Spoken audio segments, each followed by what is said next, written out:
Hi everyone. Once again we are back with our podcast. আজ আমাদের সাথে আছে অঙ্কিত কুন্ডু। অঙ্কিত এখন আইআইটি খড়গপুরে কেমিক্যাল ইঞ্জিনিয়ারিং এর ফার্স্ট ইয়ার স্টুডেন্ট। আজকে ওর 1 মাস কমপ্লিট হচ্ছে, মানে 22 জুলাই থেকে 22 আগস্ট 1 মান্থ হলো। অঙ্কিতের ব্যাপারে একটু ইন্ট্রোডাকশন দিয়ে দিই। অঙ্কিত 99.74% পেয়েছিল যেই মেন্সের র্যাঙ্ক ছিল 4125, WBA-তে বিলো 100 র্যাঙ্ক 75, অ্যাডভান্সের র্যাঙ্ক 4942। আর এখন আমি আবার বলি, ও আইআইটি কেজিপি কেমিক্যাল ব্রাঞ্চে আছে। আচ্ছা অঙ্কিত, প্রথমে প্রিপারেশন স্ট্র্যাটেজি বা এই সম্পর্কে আমরা যাবো, বাট আমার ফার্স্ট কোশ্চেন তোকে, যে এই যে 1 মাস তুই আইআইটিতে কাটালি, এর মাঝে তোর সাথে আমার 1-2 বার দেখা হয়েছে, তো তাও আমি জিজ্ঞেস করবো ভিউয়ারদের জন্য, এই 1 মাসে তোর এক্সপিরিয়েন্সটা বল, মানে 22 জুলাই থেকে 22 আগস্টের এক্সপিরিয়েন্স সত্যি বলতে গেলে এখন পর্যন্ত মানে ভালোই গেছে। মানে আইআইটি কেজিপি তো অবভিয়াসলি সবাই জানে যে খুবই পপুলার, আর তারপর টপ 7 আইআইটি তো ওয়ান অফ দি বেস্ট ইন্ডিয়াতে। এক্সপিরিয়েন্স এখনো পর্যন্ত ভালোই, ক্যাম্পাস ভালো, ওখানকার মোটামুটি সব ধরনের অ্যামিনিটিস আর তার ফিচার সব কিছুই আছে। পড়ার জায়গা অনেক আছে, প্রচণ্ড পুরানো এবং ওয়ান অফ ওল্ডেস্ট আইআইটি। এই বছরই আমাদের ব্যাচটা লাকি, কারণ আমরা এই বছর 75th ব্যাচ হচ্ছি। এটা মানে ওই জন্য অনেক ধরনের কনভোকেশন আর ইভেন্টস অনেক বেশি হচ্ছে আমাদের ইয়ারে লাকিলি। তো এক্সপিরিয়েন্স এখনো পর্যন্ত ভালোই গেছে। অনেক বড় ক্যাম্পাস লাইফ কেমন? মানে এখনো পর্যন্ত এখানে আমাদের কেজিপিতে যেমন খুব পপুলার একটা জিনিস আছে, নাইট আউট। মানে এত বড় ক্যাম্পাস, লোকেরা পুরো 1 মাস হয়তো কমপ্লিটলি কভার করতে পারে না। আমার নিজেরই এখনো পর্যন্ত হয়তো 40 to 50% হয়তো কভার হয়েছে, ওর বেশি আমার কভার হয়নি। সবাই নাইট আউট জিনিসটা করে পুরো রাত্রিতে, যাতে তারা হচ্ছে পুরো ক্যাম্পাসটাকে ট্যুর করতে পারে পুরো রাত্রির জন্য। আমার এখনো পর্যন্ত যদি নাইট আউটটা যাওয়া হয়নি, আমার ঠিক এখনো পর্যন্ত সেই রকম সুযোগটা আসেনি সত্যি বলতে গেলে। বাট ক্যাম্পাসটা খুবই বড়, মানে এখানে প্রচুর গ্রিনারি, মানে এইরকম জায়গা মানে যেন কখনো মনে হবে একটা কোনো আমি শহরের মধ্যে নেই, আপনি একটা কোনো কলেজের মধ্যে নেই, কোনো একটা জঙ্গলের মধ্যে দিয়ে যাচ্ছেন, এরকম জায়গাটা। টিচার্স এখানে ক্লাস মাস্টার একদম মানে খুবই, মানে জায়গা বলতে গেলে ফার্নিশ টাইপের জায়গা, খুবই ভালো ক্লাস হচ্ছে। আর ক্যাম্পাস লাইফ মানে ইভেন্টস কেমন হয়? রেগুলার বেসিস ইভেন্ট, তুই ড্রামাতে আছিস, তুই বললি যে ড্রামা সোসাইটিতে তুই আছিস, ড্রামা ক্লাব। হ্যাঁ, আমাদের কেজিপিতে হচ্ছে মানে প্রচুর, মানে এখন ক্লাব এবং সোসাইটি প্রায় 60+ এখন ক্লাব প্লাস সোসাইটি আছে। আমি খুব বেশি যদি অডিশন দেওয়াইনি, আমি জাস্ট একটা বাংলা ড্রামাটিক্সের সোসাইটিতে অডিশন দিয়েছিলাম, আর লাকিলি আমার হয়ে গেছিলো। তো আমি শুধুমাত্র এটাতেই আছি। আর মোটামুটি এখানে ইভেন্টও মোটামুটি সবসময় কিছু না কিছু একটা চলছে সব ধরনের। এই রিসেন্টলি আমাদের ফাউন্ডেশন ডে ছিল 8ই আগস্ট, খুবই মানে রেপুটেড সব লোকজন এসেছিল, নিটিয়ার একজন মিনিস্টার এসেছিল, তারপর ইসরোর চেয়ারম্যান এসেছিল। তো সবসময় কিছু না কিছু একটা হচ্ছে ইনস্পিরেশনের জায়গা অনেক। হ্যাঁ, অনেক আছে, আর অনেক ধরনের রেপুটেড লোক এসেছিল। আরেকটা জিনিস যেটা শোনা যায়, মানে আইআইটিয়ার মানে তারা খুব পড়াকু হবে, দিনরাত পড়াশোনা করবে, শুধু পড়াশোনা নিয়ে থাকবে, বাকি তার কিছু নেই। তুই বললি অনেক ক্লাব আছে মানে কি সেখানে অনেক কিছুর এক্সপোজার আছে সব ধরনের। মানে এখানে আইআইটি বলে যে পিওরলি একাডেমিক জিনিসটা এখানে সত্যি বলতে গেলে নেই। মানে কলেজে কত ধরনের এক্সপিরিয়েন্স বা প্রচুর। ছিচড়ের যেমন ফেমাস সেই ডাম ফাইটের সিনটা আছে না, ওয়াটার বাকেট নিয়ে সবাই এড়ে ওঠে গায়ে জল ছুটছে, আমাদের এখানে মোটামুটি প্রতি 3 দিনে একবার করে ডাম ফাইট। মানে আমরা হয়তো রাত্রিবেলা ভয় কেউ ধরুন হচ্ছে রাত্রিবেলা ঘুম থেকে উঠে রেখে ভয় হচ্ছে করিডোরে যেটা, যদি বাই চান্স তাদের ঘায়ে আছে কি জল ছড়ে আসে। তো আইআইটি কলেজে শুধু পড়াশোনার জায়গা হবে সেটা না, কলেজ লাইফ সব ধরনের, পড়াশোনাটাও তার মধ্যে ইম্পর্টেন্ট ফ্যাক্টরই, বাট তার সঙ্গে সব ধরনের এক্সপিরিয়েন্স, সব ধরনের মানুষজনের সাথে দেখা সাক্ষাৎ করা, ওটাও আছে। ওভারঅল এক্সপিরিয়েন্স খুব ভালো, এখন পর্যন্ত খুব ভালোই গেছে, আর আশা করি ভালোই যাবে। আচ্ছা অঙ্কিত, এবারে আমরা ব্যাক টু জিরো। তোর ব্যাকগ্রাউন্ড, তোর বর্ন অ্যান্ড ব্রট আপ, তুই তোর ব্যাকগ্রাউন্ড নিয়ে কিছু বলিস। আমার বাই বার্থ হচ্ছে আমি শ্রীরামপুরে, আমি হচ্ছে হুগলিতে, শ্রীরামপুরে আমার জন্ম। আমি হুগলি ডিস্ট্রিক্ট।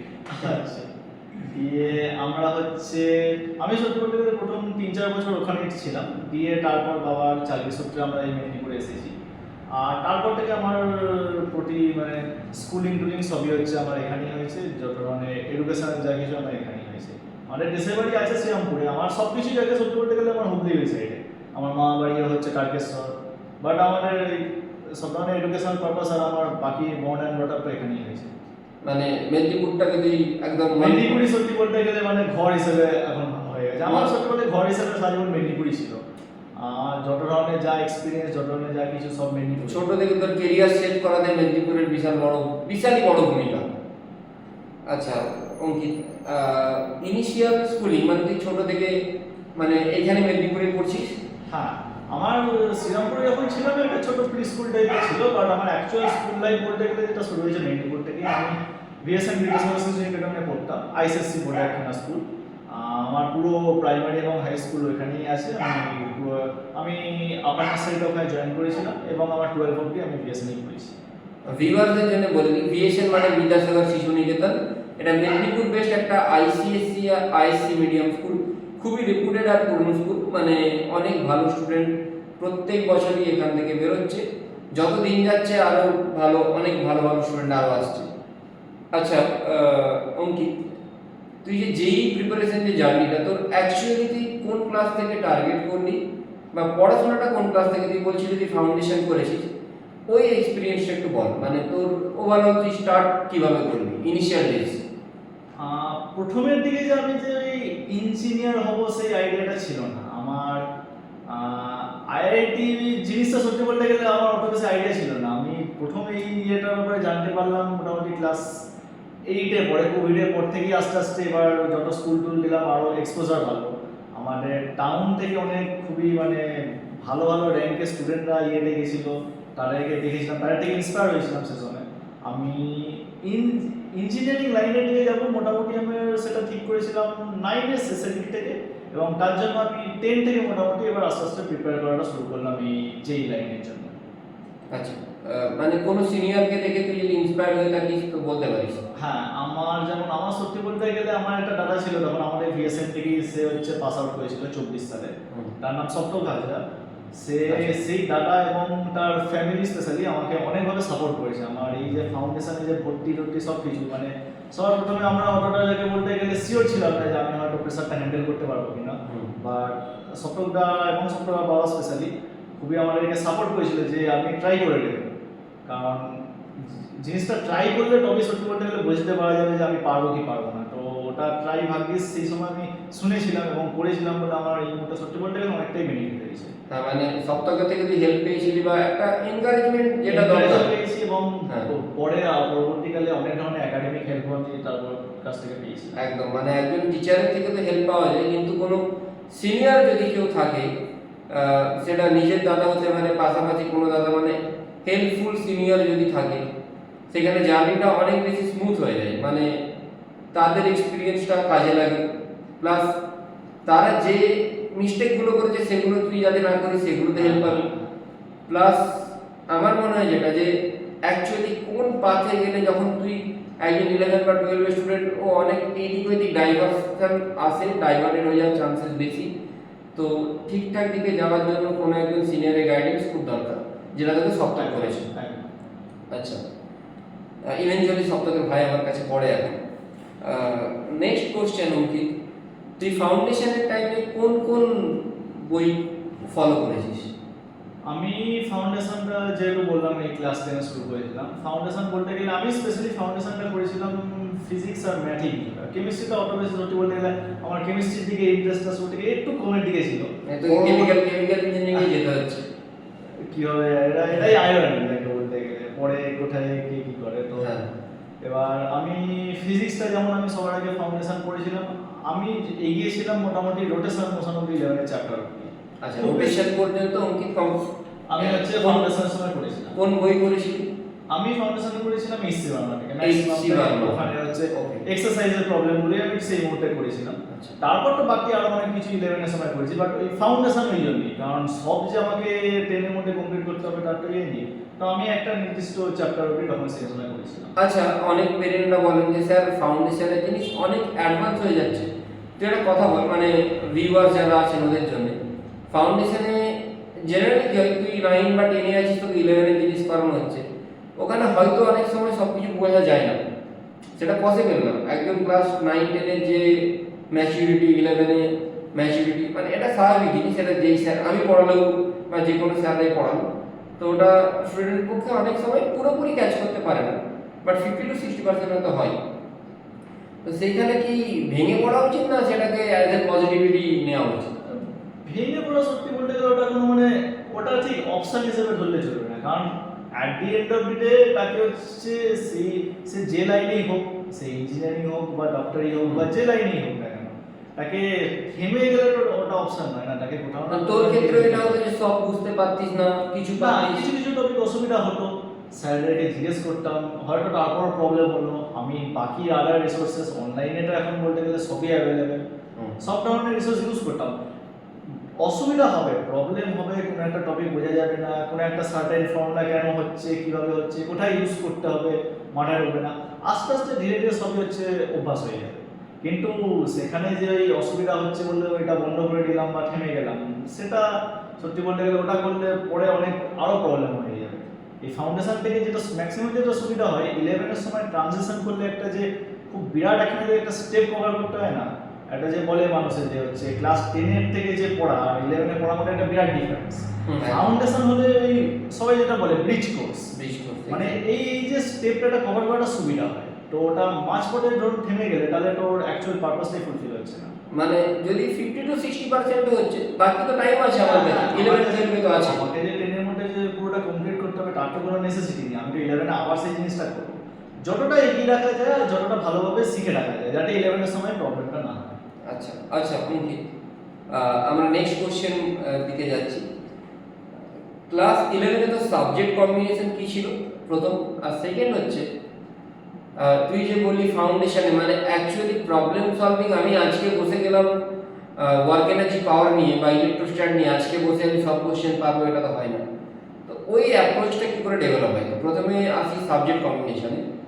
তো কি কি সাবজেক্ট কম্বিনেশন? আমার সাবজেক্ট কম্বিনেশন, আমি যেহেতু আইসিএসসি পড়েছিলাম, আমার একটা ভালো সুবিধা ছিল যেটা, যে আমি আর কোনো সেকেন্ড ল্যাঙ্গুয়েজ নিতে হয়নি। আমার English, physics, chemistry, math, biology ছিল। এবার বায়োলজিটা আমি নিয়েছিলাম কি একটা কারণে, সে সময় আমার বায়োলজিটা একটু হলেও ভালো লাগতো। এটা নয় যে বায়োলজি নিয়ে এগোবো, বাট আমার বায়োলজিটা পড়তে অ্যাটলিস্ট ভালো লাগতো, তো আমি সে একটু তখন বায়োলজি নিয়েছিলাম। এবার যে বললাম আমার আইসিএসসি বোর্ড, তো আমাকে কোনো সেকেন্ড ল্যাঙ্গুয়েজ নিতে হয়নি, ওটা একটা এক্সট্রা সুবিধাই বলতে গেলে। তো আমার এই সাবজেক্টগুলো ছিল। এবং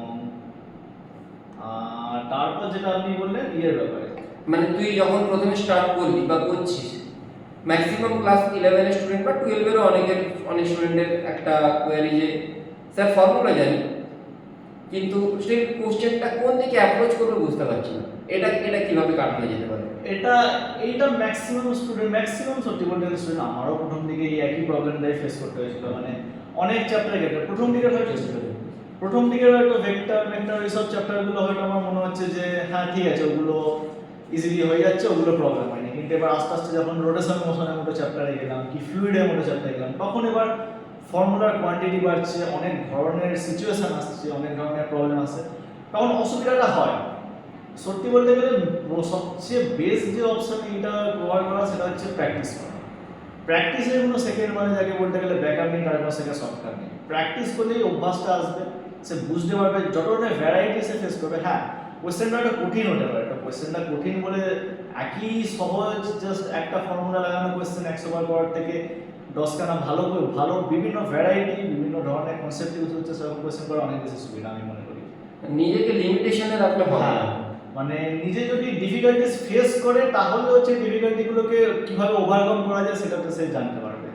কিন্তু এই সহজ কোয়েশ্চেন কয়েকটা প্র্যাকটিস করলে শুধু ওই কনফিডেন্সটা বাড়ে। কনফিডেন্স বাড়ানোর জন্য তো কোয়েশ্চেন অনেক আছে, কিন্তু নিজেকে ডেভেলপটা তো করতে হবে। তোদেরই বন্ধু রৌনক মানে সেদিনে বলছিল কনফিডেন্স বাড়াতে হলে যে মানে পিআইকিউ করে নাও। হ্যাঁ, এক্স্যাক্টলি সেইগুলোর তো অপশন, তো সেইগুলো সুযোগ তো আছে, পিআইকিউটা হচ্ছে করার টাইম আসবে, কিন্তু নিজেকে আগে তার জন্য ডেভেলপ করতে হবে, যাতে অ্যাকচুয়াল পরীক্ষার সময় সেই কোয়েশ্চেনগুলো করতে যাতে না অসুবিধা হয়। সেই কোয়েশ্চেনগুলো করার সময় যেন মনে হয় যে আমি হ্যাঁ এই কোয়েশ্চেনটা আমি করেছি আগে, এই কোয়েশ্চেনটা আমি জানি কীভাবে করতে হবে, তাহলে যাতে ইনস্ট্যান্ট চলে আসে। আচ্ছা অঙ্কিত, আমি তোকে বলবো যে কি কি বই তুই সাজেস্ট করি, মানে তোর থ্রু আউট দ্য প্রিপারেশনে তুই কোন কোন বইয়ের থেকে অনেক হেল্প পেয়েছিস? আগে ফিজিক্স দিয়ে স্টার্ট করি। হ্যাঁ, ফিজিক্সের ক্ষেত্রে আমি সবার প্রথমে যেমন একটা ভুল করেছিলাম, আমি কাউকে জিজ্ঞেস না করে আমি ইন্টারনেট বিভিন্ন জায়গা দেখে দেখে অনেক ধরনের বই কিনে নিয়েছিলাম। মানে সে হয়তো মার্কেটে যত ধরনের এক্সিস্ট করে সে সব টাইপেরই বই কিনে নিয়েছিলাম। তো অত বই আমার কখনো ইউজও করা হয়নি, ম্যাক্সিমাম বই শুধু আমার টাকে পড়ে রয়ে গেছে, শুধু ধুলো খেয়ে গেছে। তো সত্যি বলতে গেলে আমি ওই কয়েকটা বই, আমি যেমন ফাউন্ডেশনের সময় আমি ইউজ করতাম এসি বার্মাটা। আমি এসি বার্মাটা 11 ওঠার পর একটু একটু ইউজ করেছি, তবে পুরোটা আমার সত্যি বলতে গেলে কমপ্লিট করার সুযোগ হয়নি। আমি ম্যাক্সিমাম যেটা পুরোটা কমপ্লিট করার চেষ্টা করেছিলাম এবং অনেকটা করেও ছিলাম, পুরোটা হয়তো হয়নি বাট ম্যাক্সিমামটা করেছিলাম আমি হচ্ছে ডিসি পান্ডে। ডিসি পান্ডে মানে যাকে বলতে গেলে একদম পুরো যাকে একটা কমপ্লিট প্যাকেজ টাইপের বই, থিওরিও আছে আর তার মধ্যে কোয়েশ্চেনের কোয়ান্টিটি এখন এক্সাম্পলও খুব ভালো, এক্সাম্পল অনেক আছে, তার সঙ্গে প্রচুর কোয়েশ্চেনের কোয়ান্টিটি, কোশ্চেন লেভেলগুলোও ভালো। হ্যাঁ অনেক Easy, অনেক tough। হ্যাঁ সব ধরনের, মানে সহজ কোয়েশ্চেনও আছে এবং ভালো স্ট্যান্ডার্ডের কোয়েশ্চেন অব্দি সব ধরনের কোয়েশ্চেনই আছে। মানে মেন্স লেভেল এবং অ্যাডভান্সের অনেকটা ছুঁই ছুঁই অব্দি বা মিডিয়াম 0.5 থেকে 1.5% ইয়ে অব্দি অ্যাডভান্স লেভেল অব্দিও মোটামুটি ওইটা অনেক হেল্প পাওয়া যাবে। তারপর আমি হচ্ছে যদি সাপোর্ট আমি করেছিলাম হচ্ছে SBT, association theory advance problem physics, ওটা পুরোপুরি অ্যাডভান্সের জন্য, ওটা লেভেল 1 আর লেভেল 2 এর প্রবলেমগুলো। কিন্তু সত্যি বলতে গেলে এসবিটি করার আগে আমি মনে করি কেউ যেন এসি বানানো বলছি ডিসি পান্ডে পুরোটা যেন কমপ্লিট করে, স্পেশালি লেভেল 2 এর হচ্ছে সিঙ্গেল কারেক্ট এবং নিউমেরিক্যাল প্রবলেমগুলো। কারণ লেভেল 2 এর সিঙ্গেল কারেক্ট এবং নিউমেরিক্যাল প্রবলেমগুলো মোটামুটি অনেকটাই হাই লেভেল, নিউমেরিক্যাল গুলো তো এখন আইসোলেটেড প্রবলেমে ইনক্লুড করে দিয়েছে। হ্যাঁ এক্স্যাক্টলি, এখন অনেক বিভিন্ন সোর্স থেকে বিভিন্ন কোশ্চেন, এমনকি অ্যাডভান্সের প্রিভিয়াস ইয়ারের কোশ্চেনগুলো লোকে ডিসি পান্ডে বইয়ের মধ্যে পেয়ে যাবে। হ্যাঁ, তো ওইটা পুরোটা যেন সে কমপ্লিট করে তারপর যেন এসবিটি যায়। এসবিটি খুবই ভালো বই, সে যদি মনে করে যে ডিসি পান্ডের স্ট্যান্ডার্ডটা তার এবার মোটামুটি সে ডিসি পান্ডের লেভেল 2 কোশ্চেন হাত দিলে পেরে যাবে, তখন সে তাহলে এসবিটিতে যেতে পারে, এসবিটিতে আরো অনেকটা হচ্ছে স্কিলটা ডেভেলপ করতে পারবে ফিজিক্সে। তাহলে ফিজিক্সে আমি ডিসকাশনটা রাখছি, যেহেতু আমি ফিজিক্সের টিচার, আমি বাকি দুটো সাবজেক্টের আমার নলেজ নেই। মানে ইনিশিয়ালি ইদার এসি বার্মা বা ডিসি পান্ডে হ্যাঁ দিয়ে স্টার্ট হোক, ওয়ান্স কমপ্লিটেড, যদি কেউ ডিসি পান্ডে একটা চ্যাপ্টার খুব ভালো করে নিয়েছে, কনফিডেন্স আছে, তারপর সে এসবিটি যাক, এসবিটি লেভেল 1 লেভেল 2 পারলে লেভেল 3। হ্যাঁ পারলে লেভেল 3 বা লেভেল 3 সত্যি বলতে গেলে লাগে না, জেনারেলি যারা অলিম্পিয়াডের জন্য ইয়ে করছে তাদের জন্য লেভেল 3টা, বাট কেউ যদি কমপ্লিট করে থাকে লেভেল 2 সে অবভিয়াসলি করতেই পারে। কিন্তু হ্যাঁ স্টেপ বাই স্টেপ, মানে সোজা গিয়ে ধরুন এসবিটি দিয়ে শুরু করলে বাট সে লেভেল 1টা পুরো স্কিপই করে দিল, দিয়ে সোজা লেভেল 2 তে চলে গেল, তাহলে সেটা আবার সে বোকামি হবে। আবার সেম বোকামি। স্টেপ বাই স্টেপ ফলো করতে হবে। আচ্ছা অঙ্কিত, তোর কোনো ফিক্স স্টাডি আওয়ার ছিল বা ডেইলি টার্গেট ছিল? এটা এই সেগমেন্টের ফার্স্ট কোশ্চেন। সেকেন্ড কোশ্চেন, তুই রিভিশন কিভাবে করতিস? 3 নম্বর যেটা স্টুডেন্টরা খুব ফেস করে, ব্যাকলগ আমরা যতই চেষ্টা করি না কেন জমবেই। তো সেই ব্যাকলগগুলো জমলে কিভাবে ক্লিয়ার করতিস বা কিভাবে না জমানোর চেষ্টা করতিস? তো ফার্স্ট শুরু করি স্টাডি আওয়ার। স্টাডি আওয়ার্স, আমার যেহেতু কয়েকটা টিউশন ছিল বলে প্রত্যেক দিন যে আমি একটা ফিক্স স্টাডি আওয়ার রাখতে পারবো সেই সুযোগটা একটু কমই ছিল, মানে ডে টু ডে ওটা ভ্যারি করতে থাকতো। তবে বেয়ার মিনিমাম যেটা প্রত্যেক দিনের স্যাররা যে হোমওয়ার্কগুলো দেবে সেই হোমওয়ার্কগুলো অ্যাটলিস্ট যেন সে কমপ্লিট করতে পারে, সেগুলো করার পর যদি টাইম থাকে অ্যাটলিস্ট মিনিমাম আমি মনে করবো 2 ঘন্টা তো সে হয়তো অ্যাটলিস্ট টাইম বের করতেই পারবে, যত চড়াই থাকে, যত প্রেশারই থাকে। 2 ঘন্টা তো মিনিমাম। হ্যাঁ 5 থেকে 6 ঘন্টা স্টাডি আওয়ার হবে না, আমারই কখনো স্টাডি শুধু সেলফ স্টাডি টাইম 5 থেকে 6 ঘন্টা খুব রেয়ার সময় হতো যেগুলোতে কোনো টিউশন থাকতো না, বাট 2 ঘন্টাটা অ্যাটলিস্ট করাই যাবে। সেলফ স্টাডি জিনিসটা করতে হবে নিজেকে, এবার ওটা অ্যাটলিস্ট বেয়ার মিনিমাম করতে হবে। মিনিমাম অ্যাটলিস্ট যেন স্যাররা সব হোমওয়ার্কগুলো, স্যাররা কোনো টাস্ক দিল বা স্যাররা বললো এই এক্সারসাইজে 11টা কোয়েশ্চেন করে রাখতে বা এই সিটটা সলভ করে রাখতে, সেগুলো যেন বেয়ার মিনিমাম করা থাকে। তারপরে এবার যদি টাইম হয় তাহলে যেন অ্যাটলিস্ট 1.5 ঘন্টা থেকে 2 ঘন্টা একটু তাহলে সেলফ স্টাডিটা করে নেয়, কী কী পড়িয়েছে, কী কী পড়া হয়েছে এখনো পর্যন্ত। রিভিশনটা খুবই ইম্পর্টেন্ট জিনিস স্যারের বলতে গেলে। স্যার যেটা নেক্সট কোয়েশ্চেন ছিল, হ্যাঁ রিভিশন কিভাবে করতিস, বা ধর ব্যাকলগ জমে গেল, হ্যাঁ। তো ব্যাকলগটা কিভাবে কত তাড়াতাড়ি ক্লিয়ার করার চেষ্টা করতিস? ব্যাকলগ প্রথম তো যাতে চেষ্টা যেন করা হয় যাতে ব্যাকলগটা না জমে, মানে ব্যাকলগ জিনিসটা প্রথম দিকে মনে হবে যে হচ্ছে ঠিক আছে এটা একটা তো চ্যাপ্টার, আমি যেমন ফিজিক্সের দিকে প্রথম দিকটা যেমন আগের চ্যাপ্টারগুলো বা কিছু কিছু চ্যাপ্টার আমি এগিয়ে থাকার চেষ্টা করতে গিয়ে পিছনের চ্যাপ্টারগুলো করা হবে না, মানে এমনকি অনেক দিন হয়ে গেছিল আমার হয়তো 1 থেকে 1.5 মাস হয়ে গেছিল আমি রোটেশনাল এবং ফ্লুইড মেকানিক্সের কোয়েশ্চেন, এসএইচএম এর কোয়েশ্চেন ছুঁয়েও দেখিনি। থার্মোডাইনামিক্স আর এবং কি 12 এর কিছু জিনিস এক্সট্রা করবো ভেবে আমার ওগুলো করা হয়নি। কিন্তু যখন এবার টেস্টে পরীক্ষা দিতে গেছি, ফ্লুইড মেকানিক্সের কোশ্চেন হাত দিচ্ছি, একটা ভুলে গেছি যেন যে কোশ্চেনটা করতে কি করতে হবে। তো প্রথম যেন ব্যাকলগ যেন না যায়, মানে যে দিনের পড়া যতটা হয়েছে সেটা যেন নেক্সট দুদিনের মধ্যে অ্যাটলিস্ট একবার যেন দেখে নেয় সে স্টুডেন্টটা, যে হচ্ছে কতটা কি করিয়েছে, কি করিয়েছে, আর যেন একবার করে পড়ে নেয়। এবং অবভিয়াসলি প্র্যাকটিস, মানে শুধু জাস্ট থিওরিটা পড়ে নিলে সত্যি বলতে গেলে কাজ হবে না। থিওরিটা তো ইম্পর্টেন্ট, বাট থিওরির সঙ্গে প্র্যাকটিসটা করতে হবে, কারণ ফাইনাল পরীক্ষায় গিয়ে এটাকে হচ্ছে পুরো কোয়েশ্চেন সলভ করতে হবে, নিউমেরিক্যাল সলভ করতে হবে। তো থিওরির সাথে যেন ইকুয়ালি প্র্যাকটিসটা করা হয়। এবার ব্যাকলগ যদি জমে গিয়ে থাকে তখন তাহলে এবার যতটা চেষ্টা করতে হবে, তাকে তখন হচ্ছে এক্সট্রা সময় দিতে হবে। কেউ কোনো একটা সময় হয়তো সেই টাইমটা দেয়নি, তো অবভিয়াসলি তাকে একটা না একটা সময় গিয়ে সেই টাইমটা কোনো কিছু কম পড়ে দিলে অন্য দিন সেটাকে মেকআপ করতে হবে। তো একটা দিন হয়তো সে টাইমটা নেয়নি, তার জন্য ব্যাকলগটা জমেছে, তো পরে গিয়ে তাকে তো অবভিয়াসলি যেটুকু যে জেনারেলি হয়তো সেই দিনে টিউশন বা একটা 2 ঘন্টা কি ম্যাক্সিমাম 1.5 ঘন্টা একটা পড়তো সেলফ স্টাডি, সেটাকে 4 ঘন্টায় টানতে হবে। কারণ অবভিয়াসলি ব্যাকলগগুলোটা একটা না একটা টাইমে ক্লিয়ার করতেই হবে, না সিলেবাস কমপ্লিট করাটা খুবই ইম্পর্টেন্ট জিনিস। পরে যেই মেনের আগে তখন রিয়েলাইজ করা যায় যে সিলেবাসটা কমপ্লিট থাকলে অনেক সুবিধা, কারণ সব চ্যাপ্টার থেকেই কোয়েশ্চেন আসার প্রবাবিলিটি আছে। ব্যাকলগটা যাতে চেষ্টা করতে হবে যত তাড়াতাড়ি সম্ভব করা যায়, সম্ভব করে হচ্ছে ক্লিয়ার করা যায় যত তাড়াতাড়ি। আর আইডিয়াল মানে ক্লাস 12 এর স্টুডেন্টদের জন্য এটা ওদেরই মানে কোশ্চেন, যে আইডিয়াল কমপ্লিশন কবে, মানে সিলেবাস কমপ্লিশন টাইম কি, বা রিভিশনটা কিভাবে করবে? আমি নিজে পার্সোনালি যেমন সব সাবজেক্ট ইকুয়ালি কমপ্লিট হয়েছে বলবো না। ফিজিক্সটা আমার মোটামুটি শেষ হয়েছিল একদম ওই সেপ্টেম্বরের এন্ড থেকে অক্টোবরের শুরুতে। ম্যাথটা আমার লাকিলি একটু তাড়াতাড়ি শেষ হয়ে গেছিলো, অগাস্টের এন্ডে শেষ হয়ে গেছিলো। এবং কেমিস্ট্রিটাও মোটামুটি অক্টোবরের এন্ড হয়ে গেছিলো। তো আমি জেনারেলি যেটা বলবো যে চেষ্টা করবে স্টুডেন্ট, যাতে চেষ্টা করে সেপ্টেম্বরের ফার্স্ট বা মিড সেপ্টেম্বরের মধ্যে যাতে কমপ্লিট করতে পারে। কারণ অবভিয়াসলি যেই মেন্সটা জানুয়ারিতে আছে তার আগে যতটা টাইম পাওয়া যায় ততটা ভালো। সব স্কুলেরই টেস্ট পরীক্ষা থাকবে, তার মাঝখানে বিভিন্ন ধরনের এক্সট্রা পরীক্ষা থাকবে, তার জন্য কিছুটা টাইমটা চলে যাবে।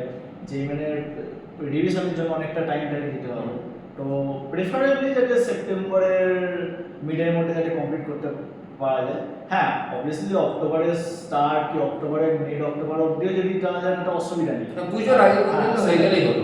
এক্স্যাক্ট, পুজোর আগের মধ্যে যদি কমপ্লিট করতে পারে তাহলে সে মোটামুটি ঠিকই আছে। কারণ আমার ম্যাক্সিমাম স্টুডেন্টেরই, আর আমারও সত্যি বলতে গেলে পুজোর আগেই কমপ্লিট হয়েছিল। তারপর আমি এনাফ টাইম পেয়েছিলাম যে রিভিশনের জন্য। তারপরে যে টাইমটা থাকে সেটা কম নয়, তার মধ্যে যথেষ্ট পরিমাণ প্রিপারেশন করা যায়। আচ্ছা, ক্লাস 11 এ যখন তুই পিছনের দিকে চ্যাপ্টারগুলোতে যাচ্ছিস, মানে রোটেশনের পরে ফ্লুইড পড়ছিস, থার্মাল পড়ছিস, আমি ফিজিক্সের কথা বলছি, তখন আগের চ্যাপ্টারগুলো কি করে মনে রাখবো? মানে আমি কি টাইম টু টাইম রিভিশন করলেও সেইটা কিভাবে করব? আর ক্লাস 12 এর যে টপিকগুলো সেইগুলো পড়ার সাথে সাথে 11টা কি করে রিভাইজ করবো?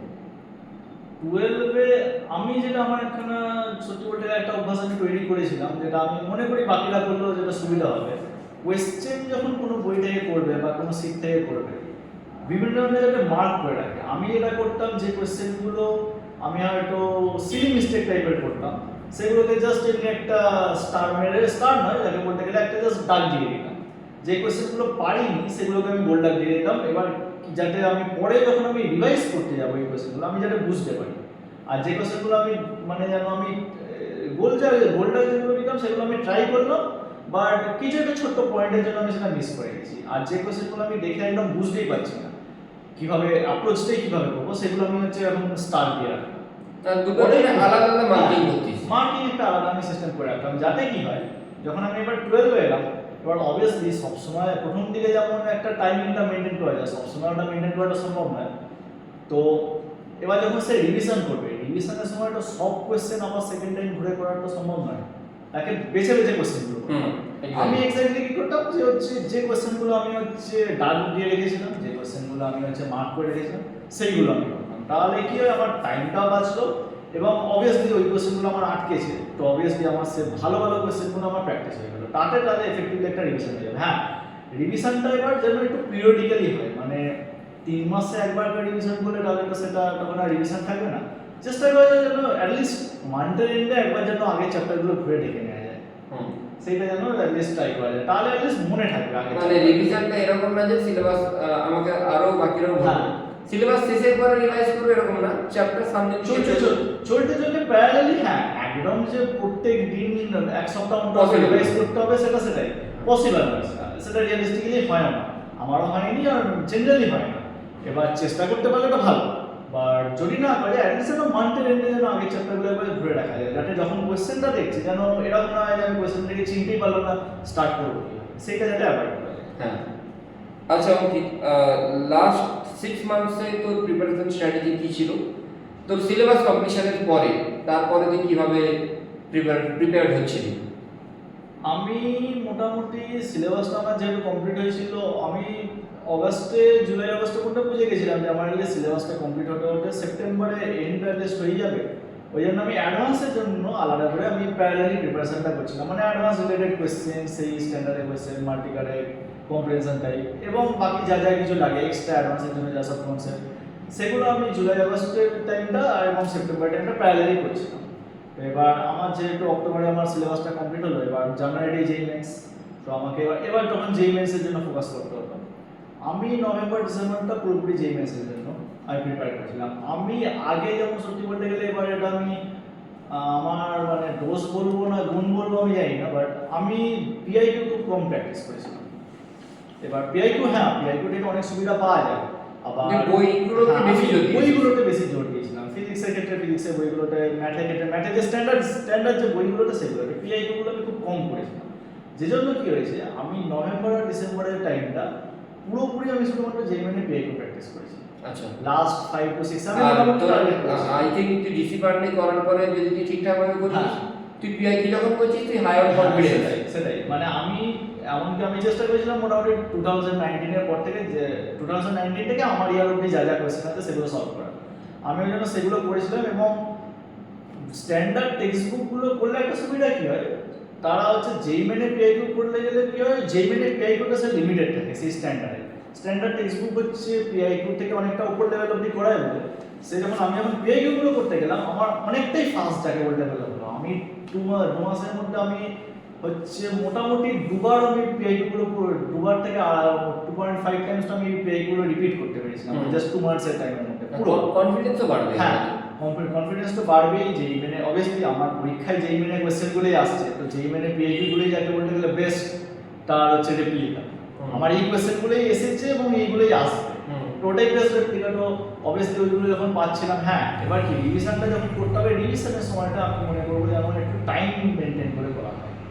টাইম লিমিটটা না মেনটেন করলে পরে পরীক্ষার সময় একটা অসুবিধা হতে পারে। টাইমটা যেন সে মেনটেন করে, কারণ টাইমটা খুবই ইম্পর্টেন্ট জিনিস। হ্যাঁ, পরীক্ষার সময় একটা কোশ্চেন কতক্ষণ দিতে হবে, হ্যাঁ। কোন কোশ্চেনটা কতক্ষণ সময়টা ইউজ করতে হবে, কোন কোশ্চেনটা স্কিপ করতে হবে স্পেশালি, ওটা যেন সে টাইম এর জন্য কি মক টেস্ট তুই কিছু দিতিস?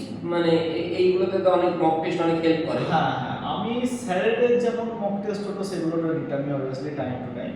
আমি আলাদা করে অ্যালাইনের হচ্ছে আমি ডিএলপি টেস্ট সিরিজ নিয়েছিলাম, কিন্তু সেটা 12 এ নিয়েছিলাম। আমার একজন বন্ধুরা 11 এও নিয়েছিল। আমি 11টা মনে হয়েছিল যে আমার 11টা যেহেতু জাস্ট ফাউন্ডেশনটাই হয়েছিল, এবার চ্যাপ্টার ওয়াইজ হয়তো আমি অতটা এগোতে পারবো না, ওই জন্য আমি 12 থেকে স্টার্ট করেছিলাম। আচ্ছা, তো 12 থেকে স্টার্ট করতে আমি মক টেস্টগুলো দিতে সুবিধা কি হয়, পরীক্ষায় কি করতে হবে আর কি করতে হবে না সেটা জানা যায়। মানে কোন কোয়েশ্চেনগুলো কতটা টাইম দেবো, কতটা ফাস্ট করতে হবে, কত তাড়াতাড়ি কমপ্লিট করে নিয়ে তারপর এক্সট্রা টাইম রাখতে হবে, যাতে আমি একবার ঘুরে চেক করতে পারি কোনো কোয়েশ্চেন মিস করে গেছি কিনা, কোনো কোয়েশ্চেন ইজি কোয়েশ্চেন আমি হয়তো স্কিপ করে গেছিলাম, আবার যাতে ঘুরে দেখতে পারি। কারণ পরীক্ষার সময় মানে কোনো কোয়েশ্চেনের উপর আমি মনে করি ইগো ধরে রাখাটা ভালো না। হ্যাঁ, সব কোয়েশ্চেনে ইকুয়াল মার্কস, আমি বলি মানে হ্যাঁ সব কোশ্চেন সব কোয়েশ্চেন ইকুয়াল মার্কস। কেউ দেখতে যাবে না যে তুমি সহজ কোয়েশ্চেন করছো না কঠিন কোয়েশ্চেন করছো। যতটা এফিসিয়েন্টলি আর স্মার্টলি করা যায় তত ভালো। যে যত ভালো এই কোয়েশ্চেনগুলো সিলেক্ট করতে পারবে তার তত ভালো নাম্বার আসবে, তত ভালো র্যাঙ্ক আসবে। মানে কোনো কোশ্চেন হয়তো আগে করেছি বাট ওই টাইমে নামছে না, আমি ইগোতে নিয়ে নিলাম যে এটা আমি নামাবোই করবোই, মানে তো খুব ওটা বেশি করলে যেন হবে না। ওটা টাইম নষ্ট করলে তাহলে হচ্ছে ওটা বোকামি হয়ে যায়। হ্যাঁ। আচ্ছা, তুই প্রজেক্ট, প্র্যাকটিক্যাল, ল্যাব এইগুলোর জন্য কিভাবে অ্যালং উইথ ইওর প্রিপারেশন কিভাবে ম্যানেজ করতিস, বা স্কুলের থেকে তুই হেল্প যদি কিছু পেয়ে থাকিস সেটাও বলতে পারিস। সেটা আমি সত্যি বলতে গেলে এটা আমার লাকিলি খুব, আমার আইসিএসসি বোর্ড তো ছিলই, তার সঙ্গে আমার স্কুল থেকে সত্যি বলতে গেলে অনেকটাই হেল্প হয়েছে। মানে আমি যাতে এই প্রিপারেশনের সময় যাতে এক্সট্রা সুবিধা, মানে আমার যেই প্রিপারেশনের জন্য অনেকটা সুবিধা হয়েছে এই জন্যই, কারণ আমাকে খুব বেশি ফোকাস করতে লাগেনি। টিচাররা মোটামুটি পরীক্ষার আগে একটা টাইম আমাদের দিয়ে দিত, যাতে আমরা হচ্ছে প্র্যাকটিক্যালগুলো আমাদেরকে শিখিয়ে দিত হচ্ছে পরীক্ষার আগে, যাতে কীভাবে কী করা যেতে পারে। তাতে আমি আমার যেই টাইমটাতে যেই উপর ফোকাস করতে পেরেছি, এবং মেন্স হয়ে যাওয়ার পর আমি বোর্ডসের উপর এফেক্টিভলি পড়তে পেরেছি। বোর্ডসের জন্য আলাদা করে খুব বিরাট কিছু প্রেসার নেওয়ার দরকার আছে বলে আমি মনে করি না। কারণ অঙ্কিতের বোর্ডসেও খুব ভালো, বোর্ডসের তো পার্সেন্টেজ কত? ক্লাসে আমার 12 হয়েছিল 98%। 98% মানে ডিসেন্ট, ভেরি ডিসেন্ট মার্কস। আলাদা করে বোর্ডসের জন্য না পড়েও, হ্যাঁ, মানে আমি সত্যি বলতে গেলে 11 টাইমটা খুব বেশি বোর্ডসের পর দেখিও নি। স্কুলের টেস্ট গুলো হতো, ওই জাস্ট টেস্ট পরীক্ষা যখন হতো তার আগে একটা সপ্তাহ মোটামুটি দেখতাম, আর জাস্ট ওইটুকুই। খুব বিরাট কিছু যেমন মনে হয় না যে স্কুল বা বোর্ডসের প্রতি অটো ফোকাস করা। হ্যাঁ, মেন্সটা হয়ে গেল, তারপর যখন বোর্ডস আসবে তখন তো অবভিয়াসলি বোর্ডসের জন্য পড়তেই হবে, বোর্ডসের জন্য পড়তে হবে, বাট ওটার জন্য যেন তোমার যেই প্রিপারেশন টাইমটা যেন ওটার জন্য না চলে যায়। হ্যাঁ, যেইটাকে যেই জায়গায় রাখতে হবে এবং বোর্ডসটাকে আলাদা করে রাখতে হবে। বোর্ডসের জন্য এক্সট্রা যেই টাইম করলে বোর্ডসের জন্য হ্যাঁ হয়ে যায়, সেটাই ম্যাক্সিমাম পার্টটাই কভার হয়ে যায়। কিছু কিছু এবার ল্যাঙ্গুয়েজের সাবজেক্টগুলো আছে, যাদের ফার্স্ট ল্যাঙ্গুয়েজ সেকেন্ড ল্যাঙ্গুয়েজ আছে, সেগুলোর জন্য তারা টাইম পাবে।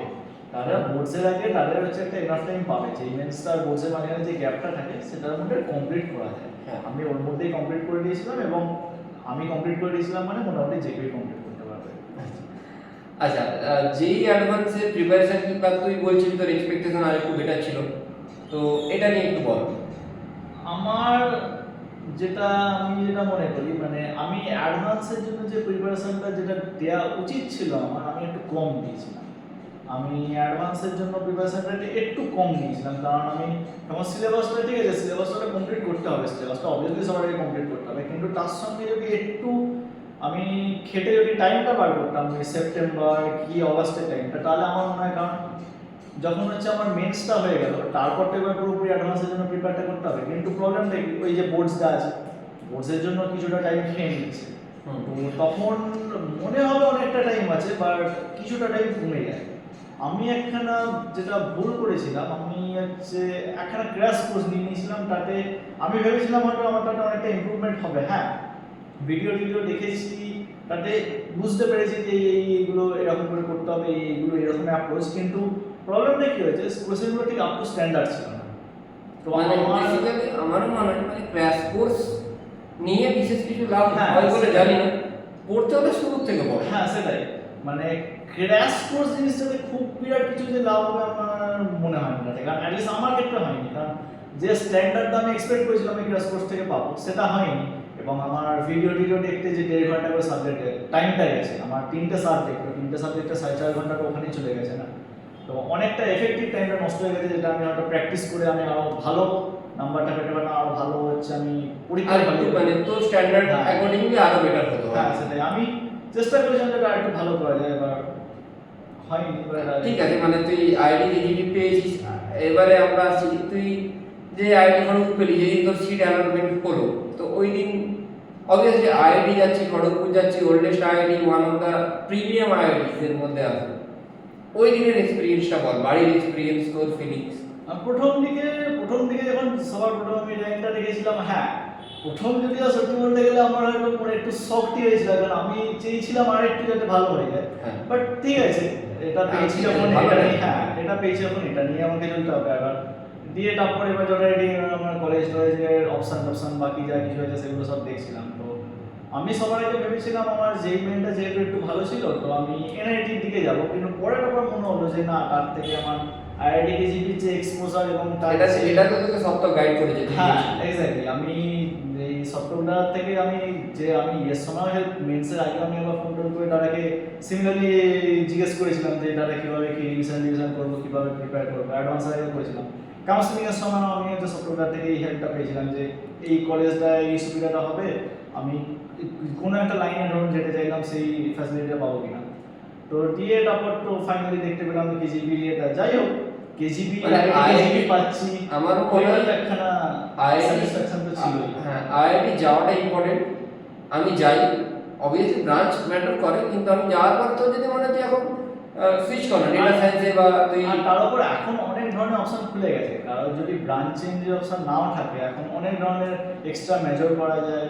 আইআইটি গুলোতে এই ফ্যাসিলিটি ম্যাক্সিমাম কলেজেই এই ফ্যাসিলিটি আছে যে কেউ মেকানিক্যাল কি কেমিক্যাল কি অন্য কোনো ব্রাঞ্চে হলো সে কোড প্লেসমেন্টের জন্য বসতেই পারবে এবং মানে কোড প্লেসমেন্ট বলছি টেকের হচ্ছে প্লেসমেন্টগুলোতে বসতেই পারবে এবং সত্যি বলতে গেলে ওটার জন্য নিজেকে ইয়ে করে নন টেকের স্টুডেন্টরাও তো অনেক অনেক প্যাকেজ পাচ্ছে। আমাদের এখানে কেজিপি থেকে নন সিএসসি আমাদের কিছু ভালো এমনকি আমাদের কেজিপিতে পয়েন্ট কোম্পানির তো অবশ্যই সবাই নাম শুনেছে সেই সব কোম্পানি স্টুডেন্টরা সিএস থেকে যেমন লিমিটেড হয়তো সিঙ্গেল ডিজিট নাম্বার নিচ্ছে, ইকুয়ালি কেমিক্যাল থেকেও নিয়েছে, সিভিল থেকেও নিয়েছে, এগ্রিকালচার থেকেও নিয়েছে, সব ধরনের ব্রাঞ্চ থেকে এরা নেয়। পুরোপুরি ডিপেন্ড করে স্টুডেন্টের স্কিলের উপর। ব্রাঞ্চ যে একটা স্টুডেন্টকে পিছিয়ে রাখবে তার কোনো মানে নেই। হ্যাঁ, কারোর যদি কোনো ব্রাঞ্চ ভালো লাগে, ইলেকট্রনিক্স কারোর ভালো লাগে বা কারোর মেকানিক্যাল এরিয়াগুলো ভালো লাগে, রোবোটিক্সের দিকে তার ইন্টারেস্ট ধরুন আছে, সেটা মেকানিক্স ভালো লাগে, সেটা অবভিয়াসলি সেটা তার নিজের চয়েস। সে ধরুন এবার সে একটা ভাবলো যে সে যদি টেকের দিকে যায় তাহলে যে ব্রাঞ্চ যেটাকে পিছিয়ে রাখবে তার কোনো মানে নেই। কারণ সব আইআইটিটা আমরা যখন কেজিপিতে গেছিলাম আমাদেরও প্রফেসররা বলেছিল যে অনেক স্টুডেন্টই তোমাদের মধ্যে আছে যারা হয়তো কেমিক্যালটা চাইনি বাট ওটা পেয়েছে বলে এসেছো।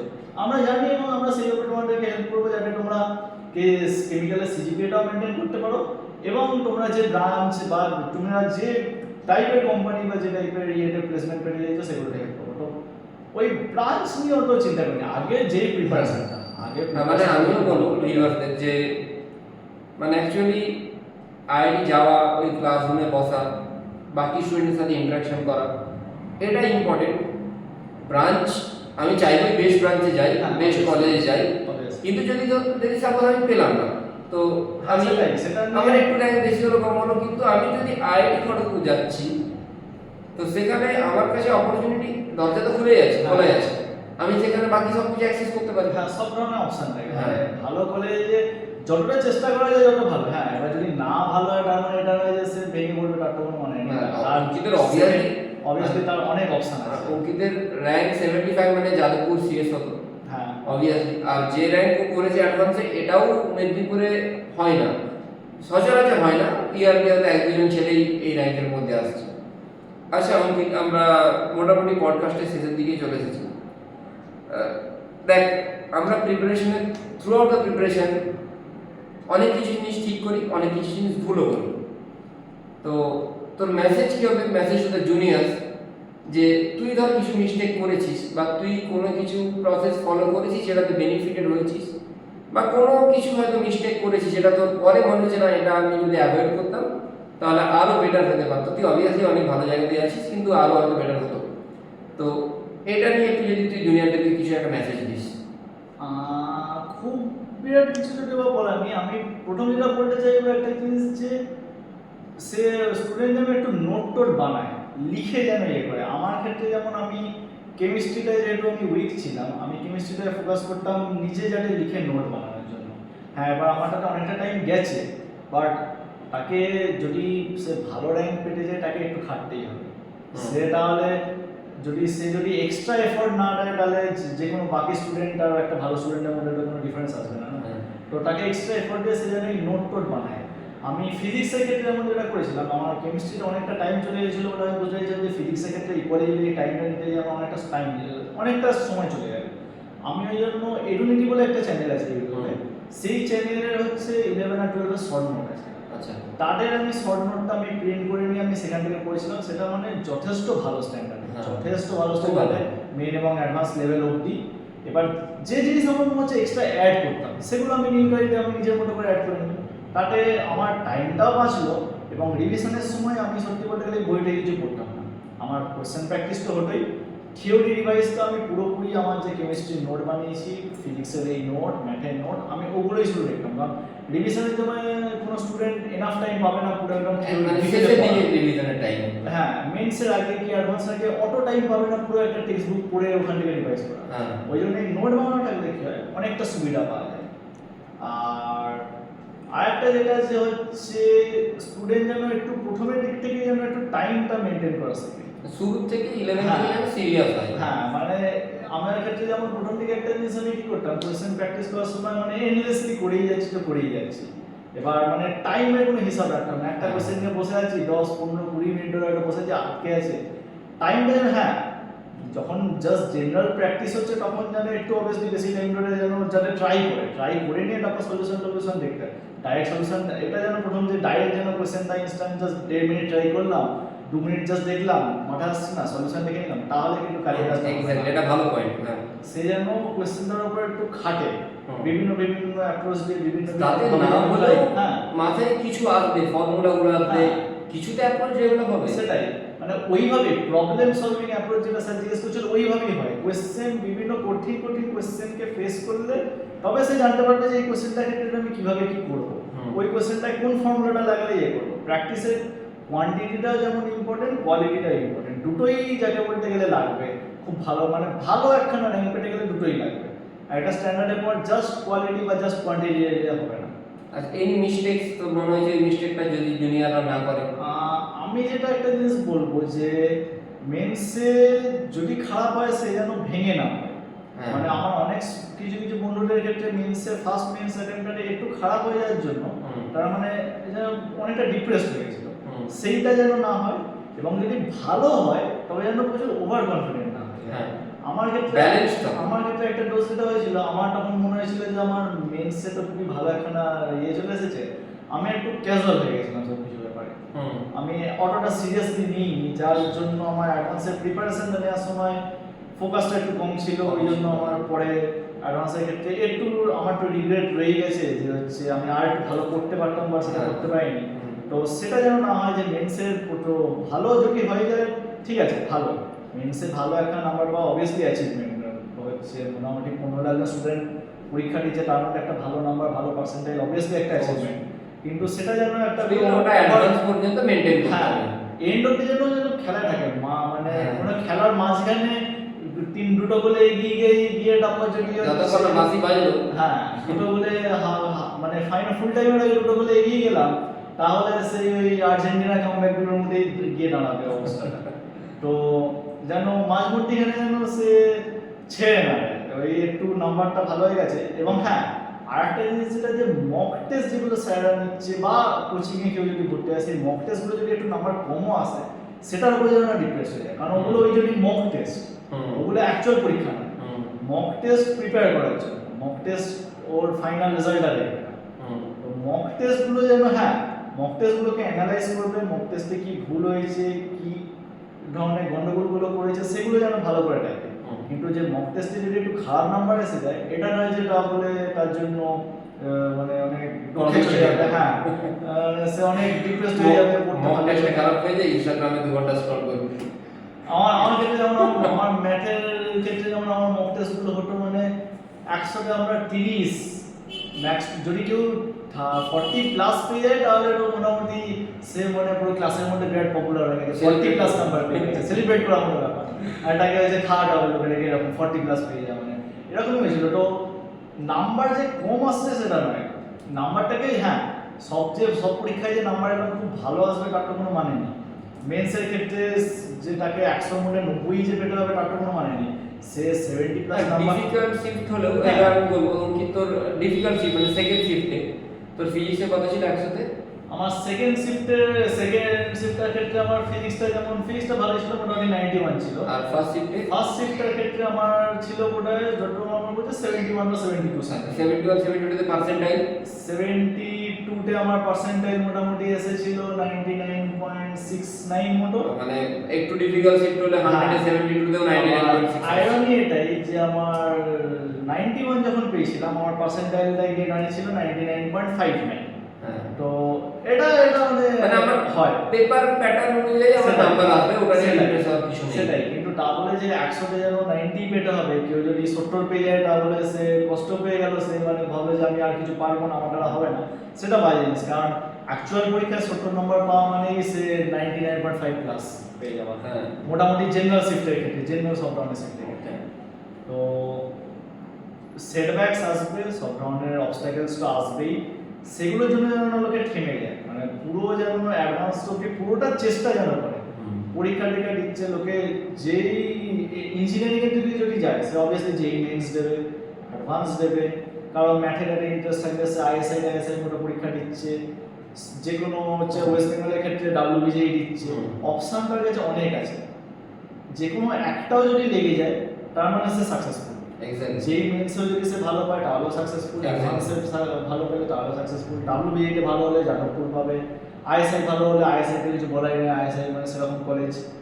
যে কোনো যে 5টা কি 6টা পরীক্ষার মধ্যে আমার বাবা বললো যে 5টা 6টা পরীক্ষার মধ্যে যে কোনো একটাও যদি ভালো হয়ে যায় তাহলে আমি সাকসেসফুল। অপশনস আছে, হ্যাঁ। এফর্ট লাগালে কোথাও না কোথাও না সেটাই। হয়ে যাবে। তো যে কোনো একটা পরীক্ষা খারাপ হয়ে গেল বলে যে আমি তার জন্য ডিপ্রেস হয়ে গেলাম না, আমার কাছে আরো একটা পরীক্ষা খারাপ হলে আরো 4টে অপশন আছে, তার জন্য যেন আমি লাস্ট অব্দি এফার্ট দেবো, তারপর যা হবে সেটাও সব পরে ব্যাপার। মার্কস মানে যেটা আমি আমার বাবা বলতো যে মার্কসটা আমার হাতে আছে, র্যাঙ্কটা আমার হাতে নেই। এক্স্যাক্টলি। আমি চেষ্টা করবো আমার মার্কসটা ম্যাক্সিমাইজ করতে, র্যাঙ্কটা তারপর কি আসবে সে তো তখন দেখা যাবে। মার্কসটা যেন সে পুরোপুরি ইয়ে করে, প্রিপারেশনটা ভালো করে নিই, ব্যাকলগ যেন না আসে, রিসার্চ যেন ভালো করে করা যায়, ভালো করে ভালো প্রিপারেশনে ভালো ফল পাবে, তার কোনো সেকেন্ড অপশন নেই। আর ভালো করে খাটলে সেটা সাকসেসটা পাবে। এবার এই খাটার কোনো আর এই সবাই যেটা বলে যে হার্ড ওয়ার্কের কোনো আলাদা কোনো শর্টকাট নেই, হ্যাঁ। তো সবাই বলে অবভিয়াসলি তার একটা রিজন আছে। হুম। তো ভালো করে খাটলে অবভিয়াসলি সে সেই রেজাল্টটা পাবে। আর আর কিছু না অঙ্কিত? হ্যাঁ, thank you for giving your time. Thank you sir. ঠিক আছে।